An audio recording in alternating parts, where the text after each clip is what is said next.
In the dead of night, a teenage boy named Alex hears an unsettling sound emanating from his closet. This is not your average tale of teenage angst. Alex, a boy of 15 with a quick wit and an imagination as vast as the cosmos, finds himself in an eerie predicament. His room, a sanctuary adorned with posters of his favourite bands and scattered with schoolbooks, now feels like the setting of a horror story. The sound, a chilling whisper, creeps from the shadows of his closet. Each echo sends a shiver down his spine, a cold reminder of the unknown that lurks within. His mind races, oscillating between fear and disbelief. Could it be a figment of his overactive imagination, or is there something truly sinister hiding in the depths of his wardrobe?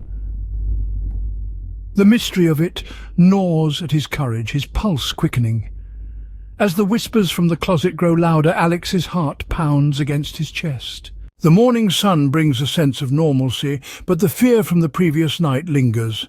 Alex, our teenage protagonist, finds himself at the breakfast table, the previous night's terror still clinging to him like a second skin. The sounds, the movements, the inexplicable chill. They all felt too real to be mere figments of his imagination. He decides to confide in his parents, the two pillars of strength in his life. Pouring out his fears, he tells them about the monster in the closet. He describes the sounds, the shadows, the bone-chilling cold that seemed to seep from the closet door. He tells them of his dread, his sleepless nights, his fears of what might happen when the lights go out. His parents, however, are far from convinced. They exchange knowing glances, the kind that parents often share when they believe their child is spinning tales. His mother, kind-hearted but practical, pats his hand reassuringly. "Oh, Alex," she says, "you've always had such an active imagination." His father, a man of few words, grunts in agreement. "It's just a nightmare, son," he says dismissively. "You're too old to be scared of the dark." But Alex's fear is not a product of an overactive imagination or a fear of the dark. It's a fear born from the unknown, from the terror that lurks within his closet, a horror that's all too real to him. He pleads with his parents, desperation creeping into his voice. He begs them to believe him, to understand the reality of his terrifying nightly ordeal, but his pleas fall on deaf ears. His parents, caught up in the mundanity of daily life, dismiss his fears as nothing more than a teenager's overactive imagination. They assure him that there are no monsters, just the shadows of his fear. Despite the comforting light of day, the chilling memory of the night's sounds makes Alex dread the coming darkness. Night falls again, and with it returns the haunting whispers from the closet. As nightfall drapes its ebony veil, the room's stillness is broken, and the closet door creaks open. Alex, our young protagonist, feels his heart pounding in his chest like a drum, echoing in the hollows of dread. From the darkness, a creature emerges, its form more terrifying than any nightmare Alex had ever had. It's an entity of malice and horror, a grotesque parody of nature. It shambles forward on misshapen limbs, body twisted and contorted, an unholy fusion of shadow and substance. Its eyes, two gleaming orbs of malevolent light, bore into Alex, freezing him in place. The monster's hideous maw splits open, revealing rows of jagged ivory teeth. A guttural growl rumbles from its throat, a sound that seems to resonate with the very air around it, sending vibrations through the room. The temperature drops, the air grows heavy, as if the creature is siphoning the warmth and comfort from the room. Alex feels his breath hitch in his throat as he stares at the monstrous entity, a reality far too chilling to be a mere figment of his imagination. His skin prickles with goosebumps, each hair standing on end as the room fills with an oppressive sense of dread. The monster's gaze sears into Alex, a piercing stare that seems to look straight into his soul. It's as if the creature can see his every fear, his every secret, and it feeds on them. The monster's presence is an embodiment of terror, a darkness that consumes every speck of light, every shred of hope. Just as suddenly as it appeared, the monster retreats. It slinks back into the closet, the door creaking shut behind it, leaving only the echo of its growl and the icy chill in the air. Alex is left alone in the silence, his heart thundering in his ears.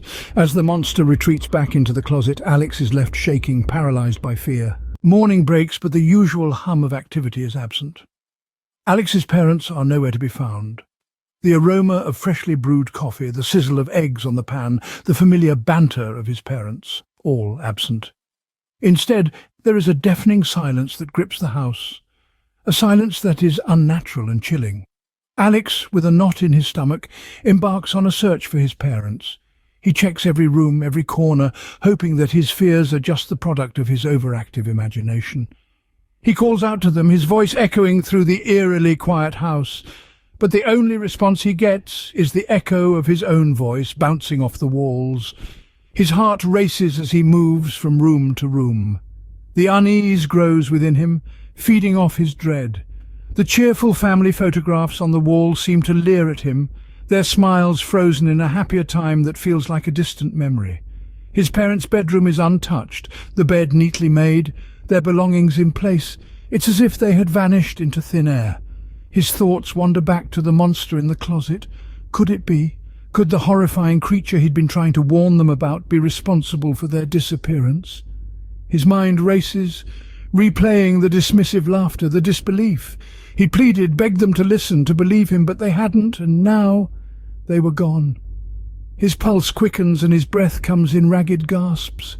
He can almost hear the monster's guttural laughter, mocking him, taunting him. He imagines its grotesque form lurking in the shadows, its menacing eyes gleaming with satisfaction. A shiver runs down his spine as he recalls its chilling words. "They won't believe you, Alex. They never do." He feels a chill wind brush past him, carrying with it an ominous whisper. He turns around, his gaze drawn towards his own bedroom. The closet. His heart seems to stop, a cold dread washing over him. He's certain now. The monster in his closet, the creature they had dismissed as a figment of his imagination, had claimed his parents. The house, once a sanctuary, now feels like a tomb. The closet door creaks ominously. In the deafening silence, Alex musters the courage to confront the creature. A boy of 16, now standing alone in a house that was once filled with laughter and warmth. His heart pounds like a drum in his chest, each beat reverberating through the quiet night, a stark reminder of the impending danger. Yet there's a fire in his eyes, a fierce determination that paints the portrait of a young man unwilling to succumb to fear, unwilling to back down. With every step he takes towards the closet, the air grows denser. The darkness around him seems to grow deeper, as though he's slowly sinking into a pool of inky blackness. The wooden floor creaks beneath his weight, each groan of the timber a chilling reminder of the monstrous terror that awaits him. Yet Alex continues to move forward, the memory of his parents propelling him onward. His hand hovers over the doorknob, the cold metal seemingly sapping the warmth from his palm. A single bead of sweat trickles down his forehead, carving a path down his face, a testament to the palpable tension in the room. He clenches his jaw, his resolve unwavering as he prepares to face the monster that turned his life into a living nightmare. In his heart, he carries the hope of finding his parents, the glimmering possibility that they're alive, somewhere beyond that door.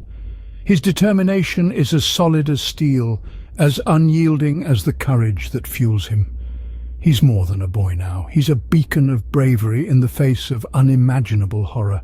His thoughts race, memories of his parents flashing through his mind like a movie reel. Their smiles, their laughter, the way they held him close on stormy nights.